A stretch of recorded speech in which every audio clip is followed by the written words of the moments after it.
रोजी रोटी चली कैसे रहबा जे घर में।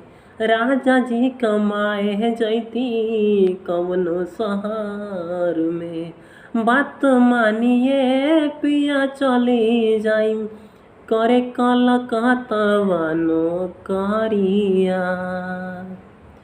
त हमके फसाली बंगलिनिया।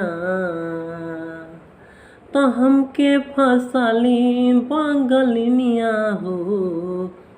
त हमके फसाली बंगलिनिया हो। जाइब ना पूरब ओरिया। हमके फसाली बंगलिनिया हो। जाइब ना पूरब ओरिया। भले नाही करब हम नौकरिया हो। भले नाही करब हम नौकरिया हो। जाइब ना पूरब ओरिया। हमके फसाली बंगलिनिया हो। जाइब ना पूरब ओरिया। केहू के दिहल का रउआ पियब नाही पनिया। बने नाही पावे केहू मोर सबतिनिया।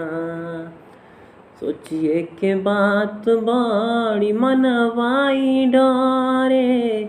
तोहरा के छोड़े के दिलवा न करे।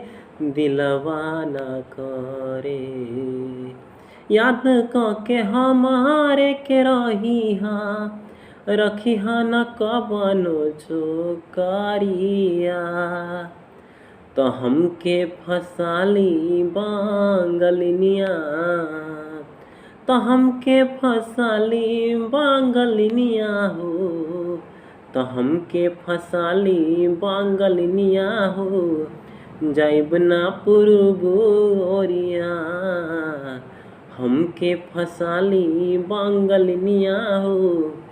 जाइब ना पूरब ओरिया। भले नाही करब हम नौकरिया हो। भले नाही करब हम नौकरिया हो। जाइब ना पूरब ओरिया। हमके फसाली बंगलिनिया हो। जाइब ना पूरब ओरिया।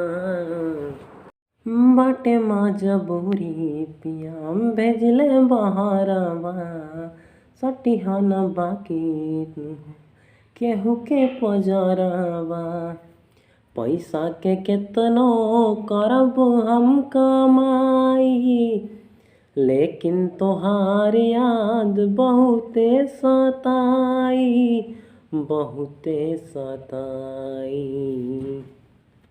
अंकुश राजा न तू तोड़िहा हमसे सनेहिया के डोरिया। त हमके फसाली बंगलिनिया। हमके फसाली बंगलिनिया हो। हमके फसाली बंगलिनिया हो। जाइब ना पूरब ओरिया। हमके फसाली बंगलिनिया हो। जाइब ना पूरब ओरिया। भले नाही करब हम नौकरिया हो। भले नाही करब हम नौकरिया हो। जाइब ना पूरब